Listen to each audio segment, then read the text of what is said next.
Cinderella. एक समय की बात है, किसी राज्य में एक व्यापारी रहा करता था। उस व्यापारी की एक छोटी सी बेटी थी जिसका नाम था एला। एला बहुत ही प्यारी और नेक बच्ची थी। उसके पिता उससे बहुत प्यार करते थे और उसकी सारी जरूरतें पूरी करते थे। लेकिन एला की जिंदगी में एक चीज की कमी थी, वह थी उसकी माँ, जो उसे छोड़कर भगवान के घर चली गई थी। एला की इस कमी को पूरा करने के लिए उसके पिता ने दूसरी शादी कर ली। एला की नई माँ की 2 बेटियां थीं। वह बहुत खुश थी कि माँ के साथ साथ उसे बहन भी मिल गई है। दोनों बहनें बहुत घमंडी थी, लेकिन एला उनसे प्यार करती थी और अपनी नई माँ को भी बहुत चाहती थी। एला की खुशियाँ ज़्यादा दिन टिक नहीं पाई। एक दिन जब उसके पिता अपने काम से किसी दूसरे शहर गए तो फिर कभी वापस नहीं आए। एला पर तो मानो मुश्किलों का पहाड़ टूट गया हो। पिता का साया सर से उठते ही उसकी माँ और बहनें उसके घर की मालकिन हो गई और एला के साथ नौकरों जैसा बर्ताव करने लगी। उन्होंने घर के सारे नौकरों को निकाल दिया और अब एला ही घर का सारा काम करती थी। उसकी बहनों ने तो उसका कमरा भी उससे छीन लिया और उसे एक कोठरी में रहने के लिए छोड़ दिया।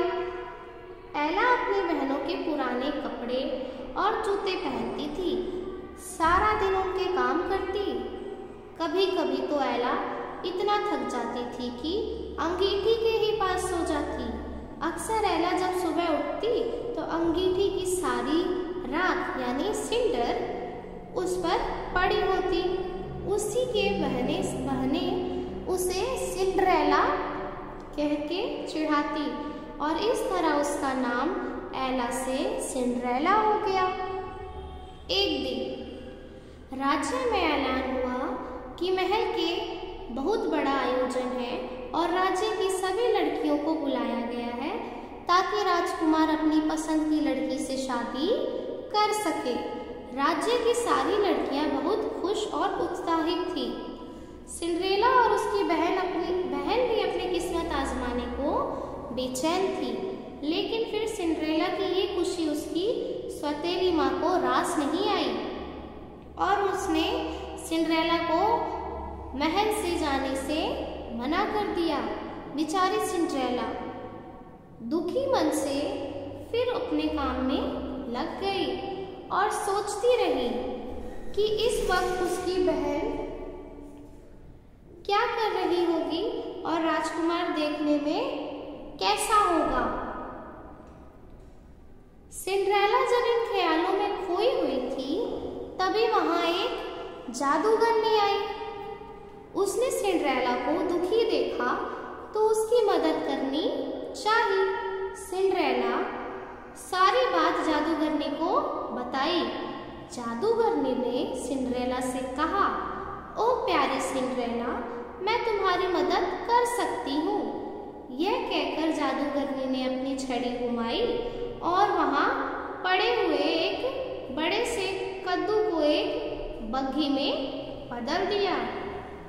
वहीं 4 चूहे उछल कूद मचा रहे थे।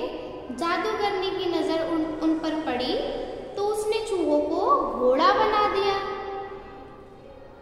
अब जरूरत थी एक कोचवान की। जादूगरनी ने चारों तरफ नजर घुमाई तो उसे एक मेंढक दिखा और उसने कोचवान में बदल दिया।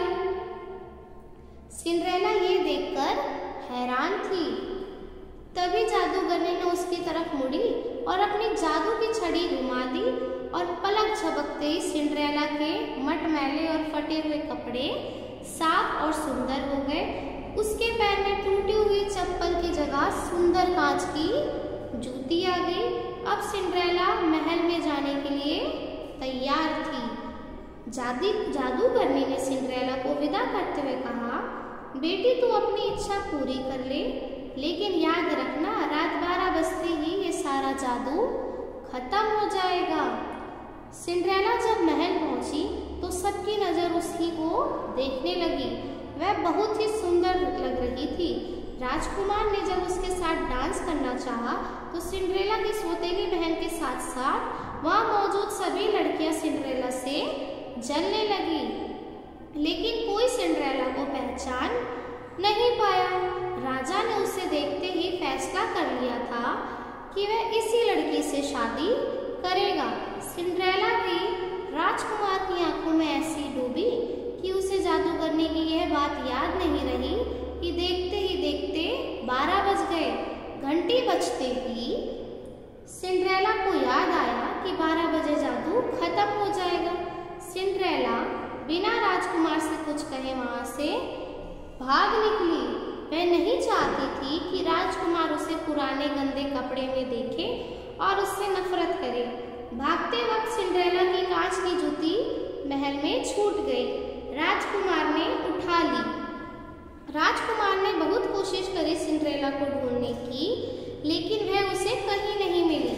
सबने राजकुमार से उसे भूल जाने को कहा, लेकिन राजकुमार सिंड्रेला को नहीं भूल पा रहा था।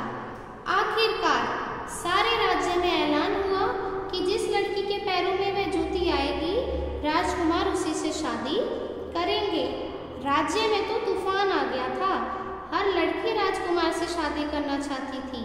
सभी लड़कियां अपने आप को उस कांच की जूती की मालकिन बताने लगी। लड़कियों के घर जा जाकर उन्हें जूती पहनाई गई, लेकिन उनमें से किसी को भी वह पूरी नहीं आई। आखिर में सिंड्रेला की बहनों की बारी आई। दोनों ने हर कोशिश की जूती पहनने की, लेकिन कोई फायदा नहीं हुआ। अब सबकी नजरें सिंड्रेला पर रुक गई।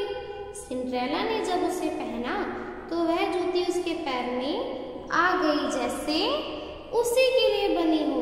सिंड्रेला की सौतेली माँ और बहनें हैरान और परेशान हो गई।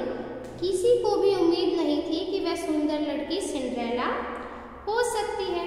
राजकुमार ने जब सिंड्रेला से शादी के लिए पूछा तो सिंड्रेला ने खुशी खुशी हाँ कर दी। अगले दिन बड़ी धूमधाम के साथ सिंड्रेला की शादी राजकुमार से हो गई। राजकुमार और सिंड्रेला एक दूसरे के साथ बहुत खुश थे और एक दूसरे को बहुत चाहते थे। दूसरी तरफ सिंड्रेला की माँ और बहनों को सिंड्रेला के साथ बुरा व्यवहार करने की सजा के रूप में राज्य छोड़कर जाना पड़ा। Thank you for watching.